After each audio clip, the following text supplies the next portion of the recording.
Padre, en estos momentos, delante de tu gracia, de tu trono y de tu espíritu estoy, para pedir, Señor, palabras que estén conectadas con el cielo y con tu voluntad. Queremos que, Señor, a través de la enseñanza de esta porción de tu palabra, tú nos des nueva revelación sobre nuestras vidas, sobre tu voluntad y sobre los principios del reino. Háblanos, Espíritu de Dios, y enséñanos estas cosas que tú quieres revelarnos el día de hoy. En el nombre de Jesús. Amén. El miércoles les hablé de la primera parte de lo que voy a concluir en este día. Voy a hablarles sobre el juicio del rey. Estamos en el libro del Mateo y vamos a terminar el capítulo 21 y entrar en los primeros 14 versículos del capítulo 22. Así que quiero darles un repaso de lo que hablé la semana pasada y luego entrar en materia sobre lo que quiero compartir con ustedes el día de hoy. Les he hablado sobre el juicio del rey. Aquí voy a hablarles de lo que el Señor llegó, donde Él empieza a confrontar a la institución religiosa y empieza a aclararles y a limpiar o a desalojar cosas que estaban ellos practicando que no era de acuerdo a la voluntad de Dios. Lo primero que vimos fue que el Señor detectó una ceguera espiritual. Ellos eran efectivamente religiosos. Ellos eran efectivamente personas que estudiaban la Biblia o la palabra, pero también le pusieron otras cosas a la palabra de hombres, pensamientos, costumbres y creencias propias. Porque a veces si usted tiene, amados, o se pone a pensar en ciertas personas que dicen, bueno, es que yo creo, y queremos cambiar un poquito de lo que la Biblia nos dice, cuando la verdad, ¿qué es lo que la Biblia dice? No lo que tú crees. La verdad, todos debemos creer lo que la Biblia dice, no tu opinión sobre lo que la Biblia dice. Pero, amados, empiezan, amados, a decir estas cosas, porque yo leí, amados, el libro de Mimín Pingüín, puedo entender estos principios.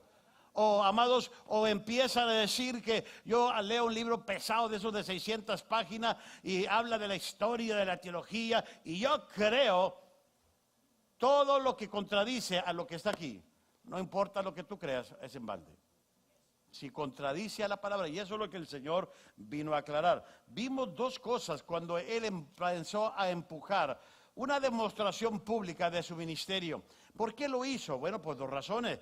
Porque estaba obedeciendo a la palabra y cumpliendo una profecía. Vimos la manera en que Jesús tenía que compartir la palabra, pero también que cumpliese la profecía de Zacarías 9:9. Amados, donde habla de que Él iba a hacer, amados, a limpiar el templo, amados, de una manera celosa de lo que Dios estaba tratando de hacer. Pero también obligó a los líderes religiosos a actuar. ¿Por qué? Porque, amados, el hecho de que ellos se sintieron ofendidos, se sintieron, amados, lastimados por lo que Cristo estaba haciendo, ya lo que querían era acabar con Jesús. Querían desaparecerlo del mapa. Ya no querían ni verlo. ¿Usted ha tenido una persona que quiere desaparecer?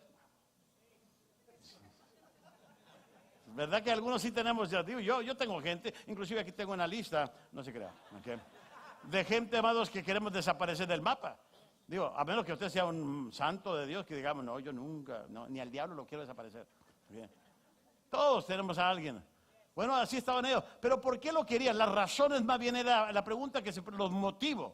Había, amados, el negocio de ellos estaba siendo amenazado. Eso era todo. Jesús estaba haciendo una obra que ellos nunca habían visto. Por eso, amados, cuando Jesús da una demostración pública de su ministerio, de su persona, obligó a los líderes religiosos a actuar. Pero también Jesús no solo encontró una ceguera espiritual, encontró una hipocresía. Amados, ¿por qué? Porque, amados, el templo estaba haciéndose usado para cosas que no eran de Dios. Ahora, había factores, ya les expliqué muchas cosas de por qué el Señor, amado, en el patio, del patio de los gentiles había el mercado de vender ovejas y palomas, amados, era para que, era lo más puro y lo más perfecto, lo que se podía usar, y eso evitaba que mucha gente trajera cargando de día al animal para ofrecerlo, porque había ciertos sacrificios que se tenían que hacer, y todo lo que se vendía dentro del templo, amados, ya era aprobado, podemos decir así, aprobado para el sacrificio. Amados, pero lo que pasó que se salió de proporción, ya era un negocio, ya era un tiangue, hasta había casas de cambio que cobraban el 15%, yo les dije, amado, y que eran los familiares del sumo sacerdote que corrían ese changarro, bueno, ese negocio, amado. ¿Y qué es lo que pasaba? Ellos ganaban cerca, decía el historiador que les compartí, de 40 a 50 mil, lo equivalente en dólares al año. Imagínense el dineral que se estaba haciendo. No era para el templo, era el negocio de ellos. Bueno, fuera que se vendiera para ayudar a la casa de Dios, para hacer esto, lo otro. No, era para ellos, era su negocio de ellos. Y Jesús no vio, amados, una sinceridad en ellos. Bien dijo el Señor que este pueblo de labios me honra, pero su corazón está lejos de mí. Pero también el Señor nos demuestra a través de la historia que el siguiente día que va regresando a Jerusalén de Betania, le da hambre y mira a una higuera llena de, amados, de hojas frondosas. Y Jesús se acerca, estrecha su mano y no encontró ni maíz. La higuera tiene que dar ¿qué? Higos. Y Jesús dijo, ¿qué pasó? Y lo relata a la religiosidad también de ellos. Muy frondoso, mucha religiosidad, mucha sabiduría, pero nada de frutos. Nada de frutos. Y amados, esto es lo que el Señor empieza a hacer ahora. Esto me lleva al tercer punto de lo que vamos a terminar el día de hoy. Y eso entramos al tercer punto del juicio del rey. Desobediencia a la palabra. No solo había una ceguera espiritual, no solo había una hipocresía, había una desobediencia a la palabra. ¿Por qué les digo esto? Porque, amados, el Señor es confrontado por estos mismos líderes religiosos. Inclusive hay una demanda de los principales sacerdotes y de los ancianos de que Cristo les explique qué autoridad tenía para limpiar el templo. Porque si usted lee los versículos de antes, amado, Jesús hizo una limpia. Jesús, amado, dijo, esta casa es casa de oración, mi casa es casa de oración. Y, amado, y ustedes la han convertido en una cueva, ¿qué? De ladrones. Amado, y lo hizo con una autoridad increíble. Y ellos se piden una explicación, demandan una explicación. Ahora, como líderes espirituales o religiosos de la nación, déjame decirles, porque les voy a dar el beneficio de la duda. Ellos, esos líderes, tenían el derecho de hacer esas preguntas. No cualquiera podía entrar y cuestionarlos o hacer cambios de lo que ellos ya habían establecido. Ellos sí tenían el derecho de hacer esa pregunta. ¿Con qué autoridad lo haces? ¿No te das cuenta que aquí nosotros somos la autoridad? Y llegan en su papel y con ese respaldo que tenían para preguntarle a Jesús. Pero podemos ver la ignorancia también de ellos al hacerles esta pregunta a Jesús. Lo único que salió de ellos, toda la naqueza, es todo. De no entender quién era Jesús. Porque si hubieran entendido, no hubieran hecho esa pregunta. Y llegan a preguntar con qué autoridad. Quiere decir que no lo habían reconocido como el Hijo de quién. De Dios. Reflejan una ignorancia. Jesús les había dado 3 años de ministerio. Y aún así no se habían enfrentado a los hechos de que Jesús era el Hijo de Dios, el Mesías, el prometido, el Cordero que vino a borrar y quitar el pecado del mundo. Ellos querían más evidencias, querían un respaldo a la autoridad de Él. Y al llevarlos Jesús de regreso al ministerio de Juan, Jesús no estaba tratando de evitar este asunto. Jesús estaba conectando el ministerio de Juan al ministerio de Él. Jesús prepara, amados, podemos ver que Juan preparó el camino para Jesús. Y si los ancianos hubiesen recibido el ministerio de Juan, hubiesen recibido a Jesús. Desde un principio, cuando Juan empezó a predicar el reino de los cielos, el arrepentimiento de pecados, y empezó a bautizar a gente, si ellos hubiesen recibido el ministerio de Juan, con facilidad hubiesen recibido el ministerio de Jesús. Porque ¿quién vino a preparar el ministerio de Jesús? Juan. Y sin embargo, a la persona que Dios envió a preparar el ministerio de su Hijo, no lo aceptaron. ¿Cómo iban a aceptar al Hijo de Dios? No era lógico. Ellos, los líderes religiosos, permitieron que Herodes arrestara a Juan y luego lo matara. Si ellos no aceptaron la autoridad de Juan, no aceptarían la autoridad de Jesús. Ambos, Juan y Jesús, fueron enviados por Dios. La voz que clama en el desierto era una profecía de que Juan hablaría a favor del reino. Ahora, es un principio básico del vivir cristiano, de que no podemos aprender nuevas verdades si obedecemos lo que Dios ya nos ha revelado. Quiero que entiendan. Mucha gente quiere algo nuevo. Si no haces caso en lo que ya Dios te ha dicho, ¿para qué te abrumas con algo nuevo? Primero entiende y haz lo que tienes que poner en práctica de lo que ya sabes, de lo que ya ha sido revelado, para que Dios te siga revelando cosas nuevas. ¿Por qué? Porque a veces decimos, y somos tan ingenuos a decir, es que yo quiero algo más profundo. ¿No le ha pasado? Aquí no pasa, en otras iglesias. El pastor no predica profundo, yo quiero algo más profundo. Déjame decirte, puedo escarbar y enterrarte. ¿Qué más profundidad quieres que eso? Pero si lo práctico no lo pones, lo sencillo, no lo practicas, ¿para qué quieres algo más profundo?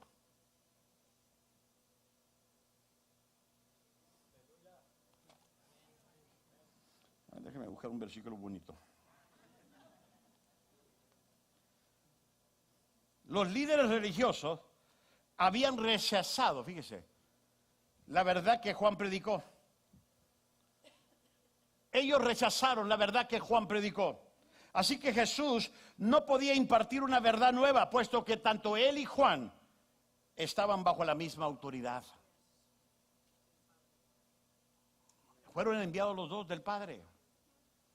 Y ellos dijeron, quiero que nos expliques con qué autoridad haces esto. Espérate. El bautismo de Juan, si ustedes me contestan eso, yo les contesto a todos los demás. El bautismo de Juan, ¿de qué fue? ¿Del cielo o de la tierra? No pudieron entender eso. Porque hay gente por eso que no se bautiza, porque no lo entiende. Yo sé que no es su caso de ustedes.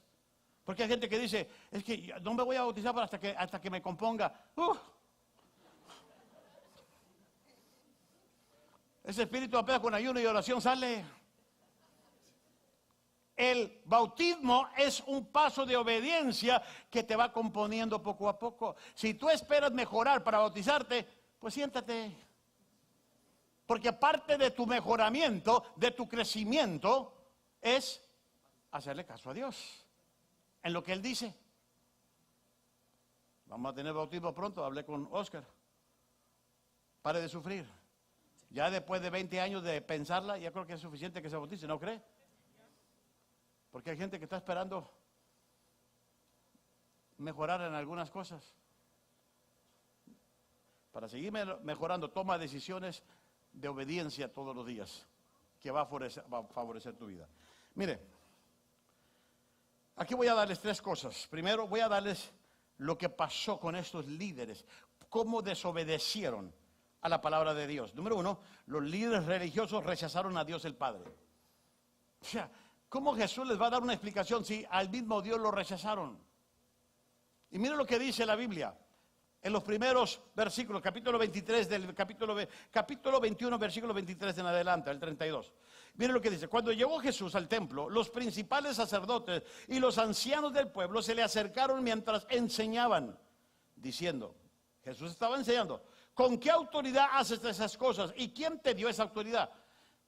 Ahora, imagínense, si el Señor se pone a explicarles todo esto, los va a traumar. Si no entendían el bautismo de Juan, ¿qué era lo más práctico?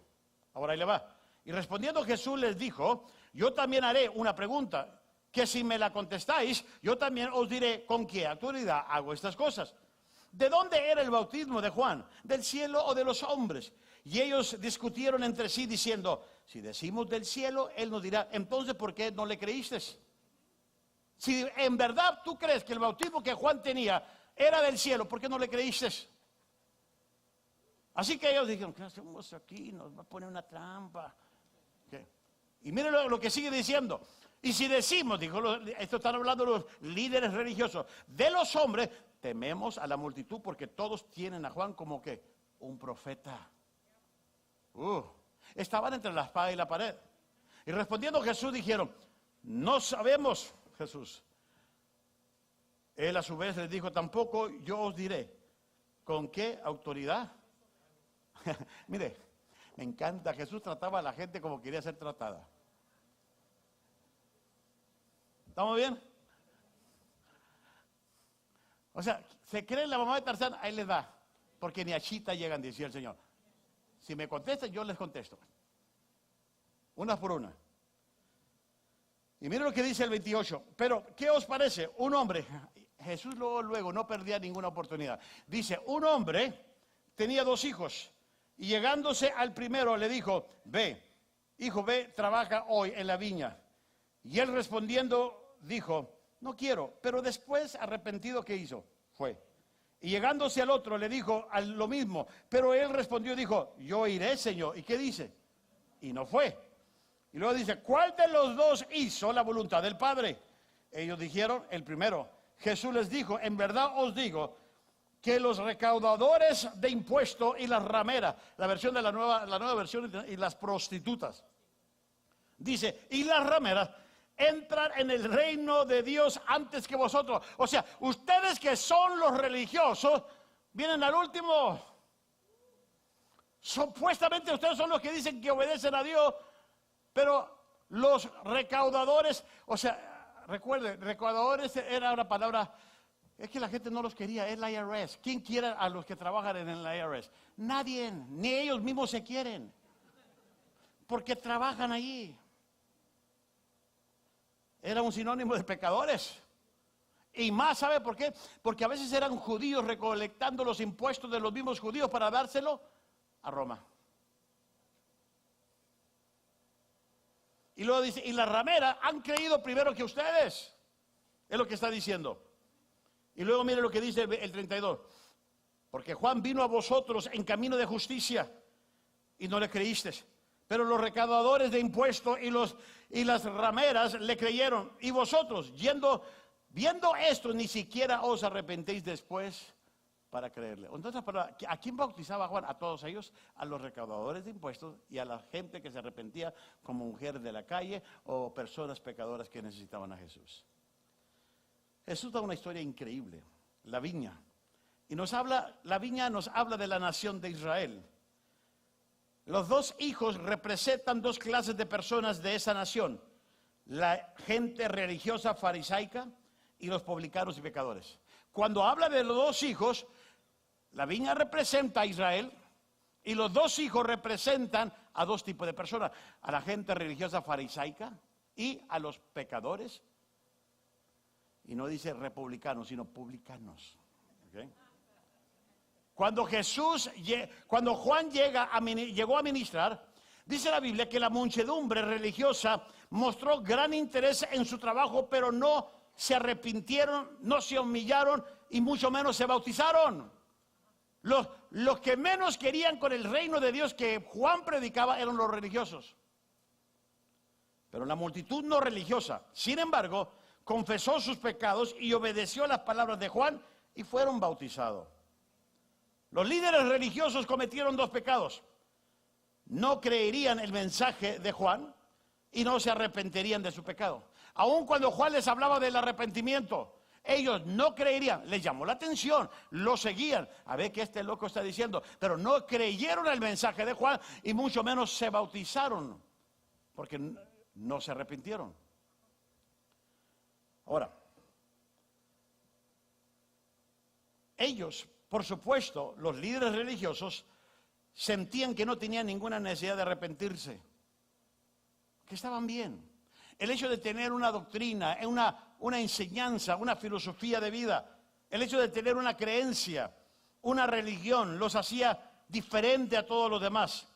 Pero cuando vieron lo que el arrepentimiento hizo a los publicanos y a los pecadores, debieron haberse convencido de que el mensaje de Juan era verdad y que la salvación era real. Amado, si tú ves una persona que Dios cambia con su poder, ¿no sería prueba suficiente para decir, yo debo de creer en ese Dios? Porque nadie lo podía cambiar a una mujer prostituta, nadie podía cambiar a un pecador. Y si estos religiosos ven que la gente estaba cambiando, fíjese, ni eso fue suficiente para aceptar el mensaje de la verdad y aceptar que la salvación era real. Era para que se vieran convencidos. ¿Acaso usted no se ha quedado admirado con gente que usted dice, mira, es que yo lo conocí antes? Yo lo conocí. No, si yo te cuento lo que este bárbaro era, lo que este, no. El diablo le tenía miedo a él. Pero llegó a Jesús, aceptó la verdad del Evangelio y creyó en la salvación de Cristo Jesús y cambió su vida. ¿No creo que eso es más que suficiente para que la gente diga, yo necesito a ese Dios? Pero estos religiosos que conocían, no fue suficiente. No les fue suficiente a ellos. Debieron creer. Ahora, una y otra vez, los líderes religiosos rechazan la clara evidencia que Dios les dio. Por eso les dije en este punto que ellos rechazan a Dios el Padre, porque Dios les envió el mensaje, la verdad, la salvación a través del mensaje de Juan. Y aún así, no quisieron. El rechazo de Juan era en realidad rechazar a Dios que lo había enviado. Cuando tú rechazas el mensaje, estás rechazando al que se envió, al que envió ese mensaje. Si tú te invitan a una boda, te invitan a una fiesta, donde van a estar la banda El Recodo cristiano,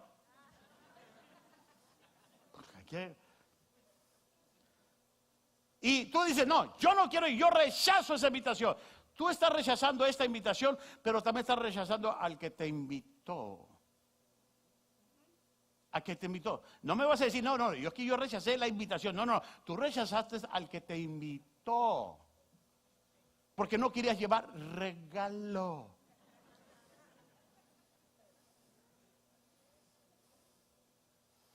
Juan era el mensaje, era la invitación para que se acercaran a Dios. Cuando ellos rechazaron a Juan, rechazaron a Dios. Pero Dios es misericordioso y en lugar de enviar el juicio por el rechazo que recibe, ¿sabe lo que Él hace? Él envía a su Hijo. Esto nos lleva a la siguiente parábola. Porque dice, mira, ustedes los religiosos no quisieron, dijeron que sí iban a hacerlo y no lo hacen. Y aquel que dice que no lo va a hacer se arrepiente y lo hace. Y dice, ok, no quisieron mi mensaje directamente a través del profeta. Bueno, voy a enviarles a Jesús. Y esto nos lleva al segundo punto. Los líderes religiosos rechazaron al Hijo. Miren lo que dice el versículo 33 en adelante. Escuchar otra parábola. Había una vez un hacendado que plantó una viña y la cercó con un muro y cavó en ella un lagar y edificó una torre y la arrendó, o sea, la rentó a unos labradores y se fue de viaje. Y cuando se acercó el tiempo de la cosecha, envió a sus siervos a los labradores para recibir sus frutos. Pero los labradores, tomando a los siervos, a uno lo golpearon, a otro lo mataron y a otro lo apedrearon. Todo eso trae una interpretación y ahorita se las doy. Volvió a mandar otro grupo de siervos mayor que el primero y hicieron lo mismo. Finalmente les envió a su hijo diciendo, respetarán a mi hijo. Pero cuando los labradores vieron al hijo, dijeron entre sí, este es el heredero, venid, matémoslo y apoderémonos de la heredad. Vamos a quitarle lo que el padre le ha dado a este hombre. Y echándole mano, lo arrojaron afuera de la viña. ¿Y qué hicieron con el hijo del hacendado? Lo matan. Cuando venga pues el dueño de la vid, ¿qué os hará a esos hombres? Ellos le dijeron, o sea, los sacerdotes sí sabían, dice, llevará a esos miserables a un fin lamentable. y arentará la viña a otros labradores que le paguen los frutos a su tiempo. Jesús les dijo, ¿nunca leíste en las Escrituras? La piedra que desecharon los constructores, esa en piedra angular se ha convertido. Esto fue hecho de parte del Señor, y es maravilloso a nuestros ojos. Por eso os digo que el reino de Dios os será quitado y será dado a una nación que produzca su fruto. Ahorita voy a hablar de esa nación. A una nación que produzca su fruto, dice. Y el que caiga sobre esta piedra será hecho pedazo. Pero mire, pero sobre quien ella, o sea, la piedra caiga, lo va a hacer polvo. Si tú caes sobre la piedra, tu vida se va a quebrantar y vas a tener una restauración. Pero hay de ti que la piedra caiga sobre de ti. Te hace pólvora, te hace pedazos. Y al oír sus parábolas, mire, ahí está, los principales sacerdotes y los fariseos comprendieron que hablaban de ellos. Y cuando procuraron prenderle, tuvieron miedo. Mire, esto es una bola de cobardes, ¿no? Bien religiosos, pero bien cobardes. Es puro chiquiliro aquí había. ¿Qué? Tuvieron miedo. Fíjese lo que dice. Tuvieron miedo de la multitud porque le tenían por qué. A Jesús también. Déjenme explicarles esta parábola. Estamos todavía en la viña. Esta parábola se basa en Isaías capítulo 5, versículos del 1 al 7. Si quiere apuntarle, Isaías 5 del 1 al 7. No tengo tiempo para entrar más en profundidad en esta cita. Y en ella, o sea, en esa parábola, Jesús les recuerda a los judíos de la bondad de Dios como nación. Dios liberó a Israel de Egipto y los plantó en una tierra rica donde fluye leche y ¿qué? Y miel. Y les dio materiales y bendiciones espirituales. Y pidió solamente que lleváramos fruto para su gloria. Dios le dije, te voy a llevar a una tierra donde fluye leche y miel. Y quiero que des frutos. Y de vez en cuando te voy a enviar a algunos profetas para que vengan por el fruto que dé gloria y honra a mi nombre. Porque te he plantado en una vid que da fruto. Ahora, de vez en cuando Dios enviaba a sus siervos, los profetas. A través de la Biblia usted lo va a encontrar que enviaba profetas, entraban profetas al cuadro de la historia. A la gente, y simplemente les enviaba a las profetas a la gente para recibir el fruto, a ver si el pueblo estaba sirviendo a Dios, a ver si lo estaba adorando, a ver si habían levantado un sacrificio para Jehová, no para Baal. Amado, ¿por qué cree que el profeta Elías se levanta? ¿Por qué cree que el profeta Eliseo? Simplemente porque el pueblo no daba los frutos que Dios demandaba de su vid, y los mandaba para que dieran fruto. Pero las personas maltrataban a los sacerdotes e incluso algunos de ellos los asesinaron. ¿Qué debía hacer el propietario, el dueño, el hacendado? Podía haber enviado a su ejército para destruir a todos esos hombres impíos, pero en lugar de eso envió a su propio hijo. Tal vez a él sí le van a hacer caso. Si a los profetas no le están haciendo caso, a mi hijo. Ahora, la referencia de su hijo es, por supuesto, a Jesucristo, el Hijo de Dios. Está haciendo de que dice, mandó a su hijo, el heredero. Y en lugar de recibir y honrar al hijo, los hombres lo arrojaron fuera de la viña, dice la parábola, y lo mataron. Amado, Jesús fue crucificado fuera de la puerta. Es lo que dice Hebreos, capítulo 13, versículos 12 y 13. Lo sacaron de Jerusalén, fuera de las puertas de Jerusalén, y lo llevaron a un lugar llamado el Gólgota, el Calvario. Ahí lo mataron, al hijo que Dios envió para coleccionar el fruto. Recuerda que Israel fue escogido por Dios a través de Abraham porque Dios buscaba un pueblo que lo adorara. Porque todos los países, todas las generaciones de ese entonces tenían dioses, menos Dios tenía un pueblo. Los pueblos tenían un Dios, pero el Dios no tenía un pueblo. Dice, yo voy a escogerme a un pueblo. El Dios verdadero escogió a Abraham y escogió una descendencia. ¿Para qué? Para plantarlos, para que diera fruto y para que diera gloria a su nombre. Pero el pueblo no daba los frutos que Dios demandaba y quería de ellos. La nación rechazó a su propio hijo. La gente que escuchaba la parábola que Jesús estaba relatando estaba captada dentro del drama de la historia y no se dan cuenta que la sentencia era pasada sobre ellos mismos.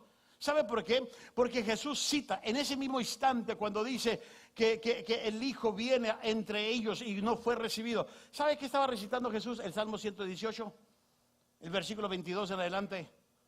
Si no, léalo, se va a dar cuenta. Ellos, al estar viendo el cuadro de lo que Jesús relataba, ni idea tenían que estaba hablando de ellos. Inclusive, para explicar que Él era el Hijo de Dios y los líderes religiosos eran los labradores, ellos estaban en esa historia del Salmo 118, versículos 22 al 26. La multitud había citado el Salmo 118 cuando le dieron la bienvenida a Jesús en la ciudad. Recuerda, Hosana, el hijo de David, Hosana. Ellos estaban recitando el Salmo 118. En otras palabras, sin darse cuenta y no abrir los ojos, los líderes religiosos estaban cargando juicio sobre ellos. Ahora, recuerde, esto todavía, eso de Hosana estaba muy fresco en la mente de los religiosos, por eso querían acabar con Jesús. Nos va a quitar esto todo. Ahora, a menudo en el Nuevo Testamento, en el Antiguo Testamento, perdón, a Dios se le hace referencia como una roca o como una piedra. Si no, vea la experiencia de Moisés. ¿Quién era la roca en el desierto que fluyó agua? ¿Recuerdan que dos experiencias tuvo él? Golpea con tu vara la piedra y la golpeó. Y la segunda vez, Dios le dije, mira, esta vez no la vas a golpear, habla. Y dijo Moisés, no, yo ya estoy acostumbrado a golpear. ¡Pum! Le dio un... Y por eso no entró a la tierra prometida. Por eso no entró, por no obedecer. O sea, Moisés, cálmate, y eso que era el manso, ¿eh? Porque dice la Biblia que era más manso que todos. La primera vez sí golpeó porque Dios le dijo. Dios le dijo la segunda, no la golpees. Era un símbolo de lo que Dios era y de Jesús. Y no le habló como Dios le dijo, la golpeó. Fluyó el agua así. Pero él no hizo lo que Dios tenía que le pidió. A Dios se le tenía como piedra, como roca, como algo sólido en el Antiguo Testamento. La piedra es también un título mesiánico. Para Israel Jesús es una piedra de tropiezo. Para el propio de Israel, cuando vino Jesús, Él era una piedra de tropiezo para él. Porque venía a predicarles un evangelio diferente. Israel rechazó al Mesías, pero en su muerte y resurrección, ¿sabe qué? Él crió a la iglesia. Para la iglesia Jesús es la piedra angular, donde la iglesia está fundada. Si no, vea Efesios 20, versículo 20 al 22, o primera de Pedro, capítulo 2, versículo 4. Y al final de la edad Jesús vendrá como la piedra que golpea, dice Daniel, capítulo 2. Como la piedra, ¿recuerdan la estatua que la piedra llega y ¡pum! La tumba? Jesús es esa piedra que destruirá los reinos gentiles y va a establecer su reino glorioso. Ahora, por supuesto que los líderes religiosos judíos sabían de la importancia mesiánica de las escrituras que Jesús citó. Ellos conocían la palabra. Tú no le podías decir algo nuevo y ya la conocían. Ellos eran los constructores que rechazaron la piedra. Es lo que dice Hechos capítulo 4, versículo 11. Ellos, los líderes religiosos, rechazaron la piedra. Y Jesús se estaba convirtiendo por el rechazo de ellos la piedra angular de una nueva nación llamada la iglesia. Llamada la iglesia. ¿Cuál fue la consecuencia? Porque ellos rechazaron la piedra que Dios envió para traer la estabilidad de un reino. La consecuencia fue esto, que el reino se le tomó a la nación de los judíos y se le dio a otra nación. ¿Sabe cuál es la otra nación? La iglesia. Tú y yo. Tú y yo somos partícipes a los principios del reino. Porque no era para nosotros, era para los judíos. A los suyos vino y más los suyos no le recibieron.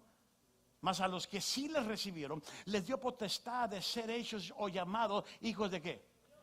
De Dios. O sea, Él vino a salvar a su gente. Por eso cuando la mujer cananea le suplicaba, dice, no es bueno tomar el pan de los hijos y tirarlo a los perrillos. Y ella dijo, sí Señor, te lo entiendo, pero aún los perrillos comen de las migajas que caen de la mesa de sus amos. ¿Qué quiere decir? Quiero ser parte de ese reino, de esa nación. Y amado, lo que Jesús estaba haciendo en ese momento, tomando los principios del reino que le correspondía solamente a los judíos, se la toma, se la quita y se le da a otra nación nueva. La nación es la iglesia. Tú y yo somos la nación nueva que Dios ha levantado, purificado con la sangre del Cordero, Cristo Jesús. Él es la roca, la piedra angular de esta nación, Cristo Jesús. Ellos lo rechazaron a Dios el Padre, rechazaron al Hijo, a Jesucristo, pero también, número 3, rechazaron al Espíritu Santo. Wow, voy a leerles a ustedes los últimos 14 versículos de esta enseñanza del capítulo 22. Tomando Jesús la palabra, les habló otra vez. No, aquí Jesús se soltó dando parábolas. Esta es la tercera. Le mete tercera aquí al carro, vámonos. Otra vez en palabras diciendo, el reino de los cielos puede compararse a un rey que hizo un banquete de bodas para su hijo. Envió a sus siervos a llamar a los que habían sido invitados a la boda, pero no quisieron venir. ¿Quiénes son ellos? La institución religiosa, todos los judíos, todos de los que habían sido invitados primero. De nuevo envió a otros siervos diciendo, decid a los que han sido invitados, ven, ya he preparado mi banquete, he matado mis novillos y animales cebados, ya la barbacoa está hecha. Aleluya. Aleluya. Bueno, en las bodas de antes era puro mole, ¿verdad? ¿A cuántos se le dieron moles en su boda? ¿O birria? ¿Cuántos ni maíz? ¿Cuántos se la robaron? No dijeron, no, te me vienes, vámonos. Bueno, aquí habla de una boda, de un banquete y de una comida. Mira el 5. Pero ellos no hicieron caso y se fueron, uno a su campo y otro a sus negocios. Y los demás, fíjense, y los demás, echando mano a los siervos, a los que envió para decirles, ya la boda está lista. ¿Qué hicieron con ellos? Los maltrataron y ¿qué? Y los mataron. Fíjese, todo el tiempo que Dios estuvo tratando con el pueblo. Entonces el rey se enfureció y enviando a sus ejércitos, destruyó a aquellos asesinos y encendió su ciudad. Luego dijo a su siervo, la boda está preparada, ya está el mole. ¿Por qué? Pero los que fueron invitados no quieren, ya no son dignos. No quisieron venir. Ir por tanto a la salida de los caminos e invitar a las bodas, ¿a cuánto encontréis? Y aquellos siervos salieron por los caminos y reunieron a todos los que encontraron, tanto malos como buenos. Oh, aquí ya vemos tuyo. En este cuadro ya estamos tuyos. ¿Dónde nos escogió el Señor? ¿Dónde nos encontró? En el camino, tirados, abandonados, muertos en nuestros pecados y delitos. Dice a los buenos y malos, y el salón de boda se llenó de los invitados. Pero cuando el rey entró a ver a los invitados, vio allí a unos colados. Oh, buena rima, Tacho. Ahí le va. Usted dice, no dice así, bueno, ahí le va. Miró a unos invitados que entraron, pero no tenían el traje de boda. O sea, no tenían la vestimenta que se requería para la preparación de una boda. Hay muchos cristianos que viven sin ese traje de boda. El día que el Señor venga por nosotros, Él quiere que todos nosotros estemos listos para las bodas del Cordero. ¿Y quién cree que va a ser la novia? Imagínense una novia sin vestido de novia. Y él encontró ahí algunos invitados que no estaban vestidos, que no querían pagar el precio, que no quisieron arreglarse, no quisieron componerse, no quisieron peinarse espiritualmente hablando. No se quisieron hacer espiritualmente el manicure, ni el pedicure, ni nada de los cute. Y simplemente llegaron a la boda así como se levantan todas las mañanas, sin lavarse los dientes. con los cabellos puntando por todo, parece una antena parabólica que agarra una recepción increíble. Pero para una boda se prepara uno.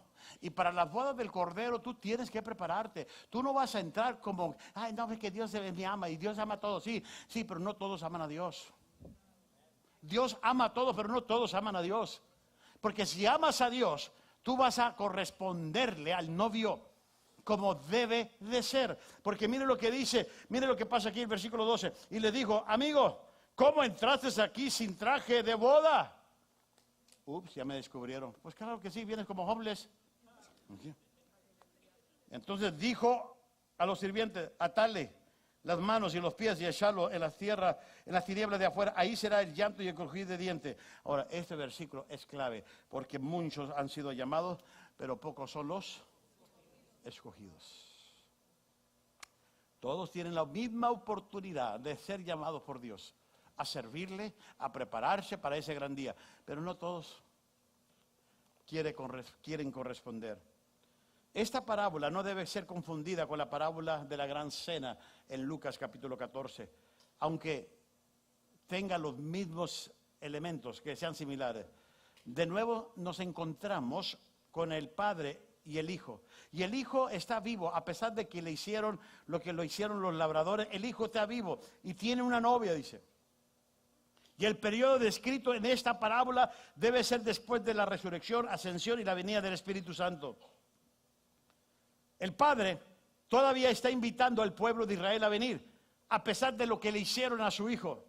Cuando estudiamos los primeros 7 capítulos de los Hechos, vamos a descubrir que el mensaje va a nadie más sino a los judíos. Porque decía Pablo, primeramente al judío, ¿no es cierto? Al judío primero.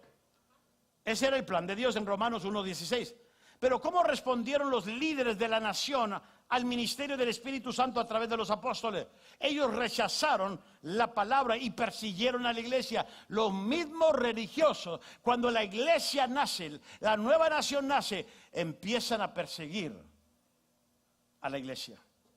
Y Pablo era uno de ellos. ¿Recuerdan lo que les dije el domingo? Que Dios transformó su vida de un terrorista religioso a un apóstol amoroso.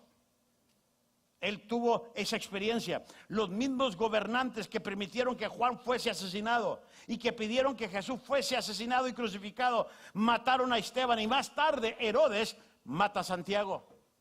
Había una persecución. Ahora, ¿cómo es que el rey respondió en la parábola? Por la manera en que la gente trató a su siervo. Luego de enojarse, envió a su ejército para destruirlo a todos ellos y quemar sus ciudades. Luego se dirigió a otras personas y los invitó a la fiesta. Esto es un cuadro del trato de Dios de Israel. Rechazaron al Padre cuando se negaron a obedecer la predicación de Juan el Bautista. Israel rechazó a su Hijo y lo arrestaron y lo crucificaron. En su gracia y paciencia, Dios envía otros testigos. El Espíritu Santo ya en la iglesia vino sobre los primeros creyentes y vieron gran poder y Jesús estaba vivo y la nación se podía salvar. Los milagros que se hicieron fueron evidencia de que Dios estaba obrando a través de ellos, a través del Espíritu Santo.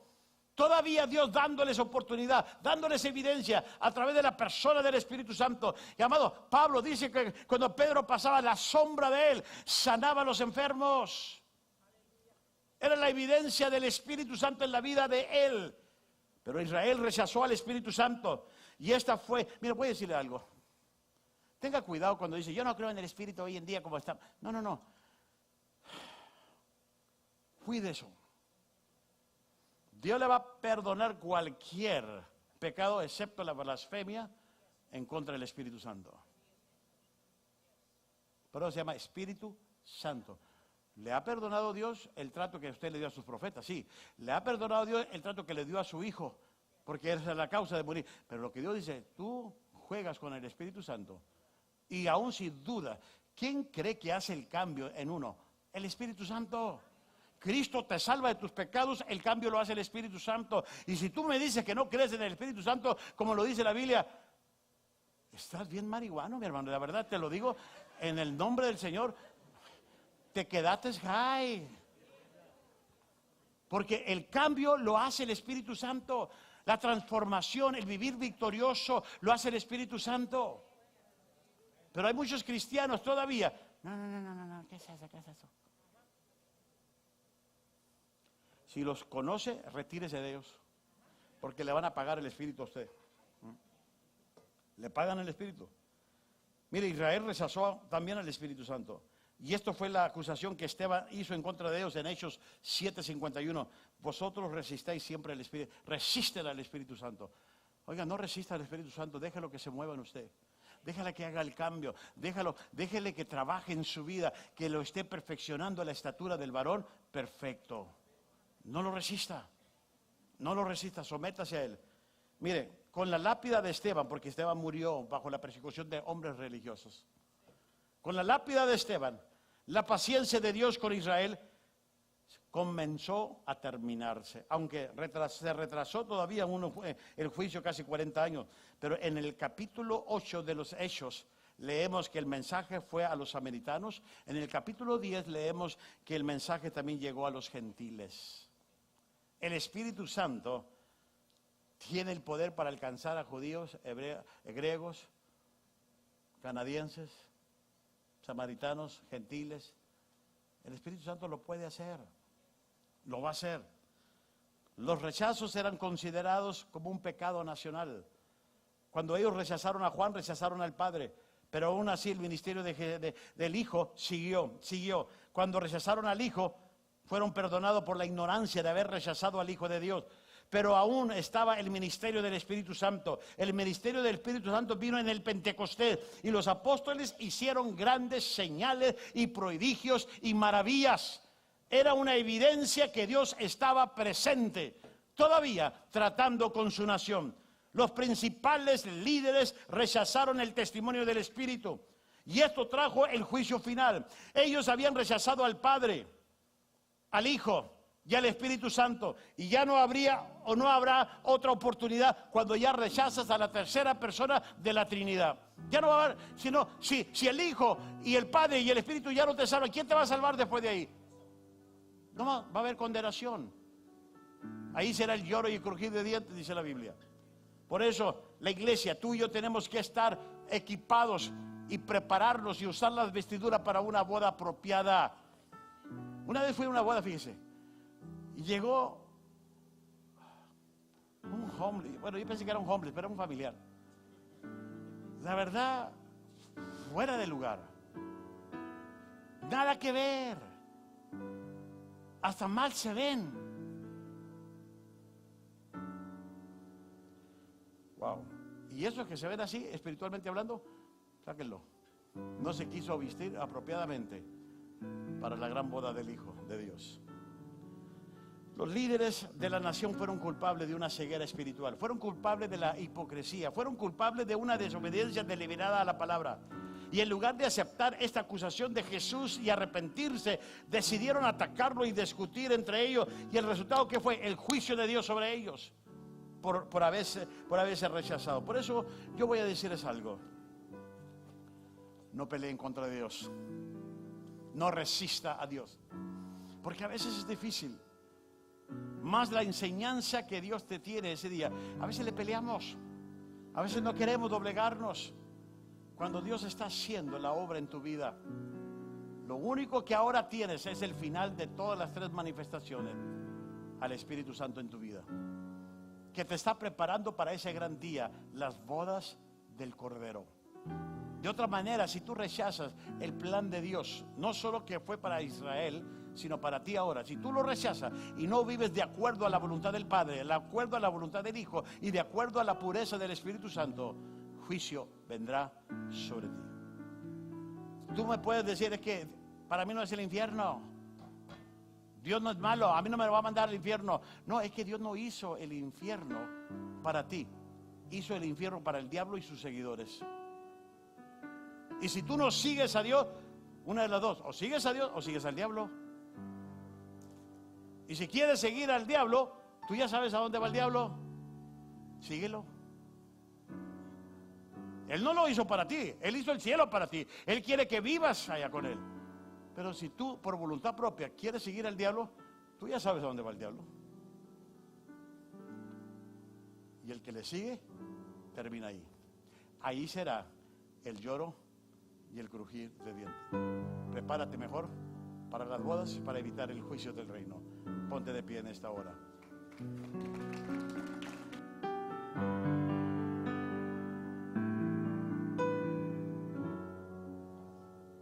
Hoy te va a cantar el grupo Alabanza, pero cierra tus ojos.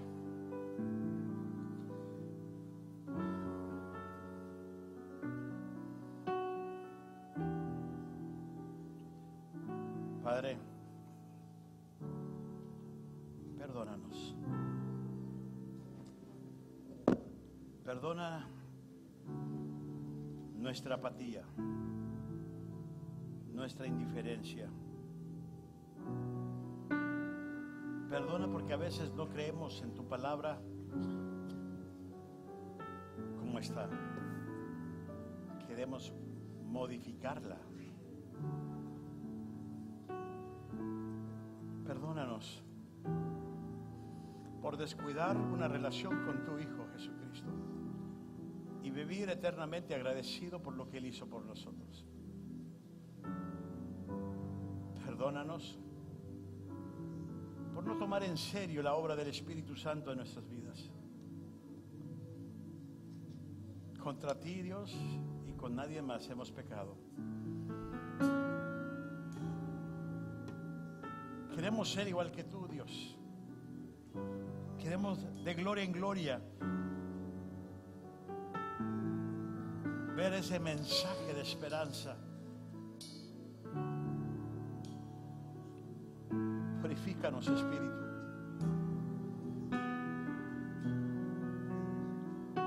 Manifiesta estos principios del reino en nuestras vidas.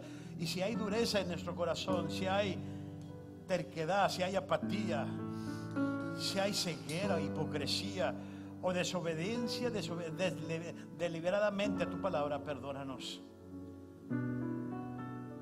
Creemos en tu propósito para nosotros.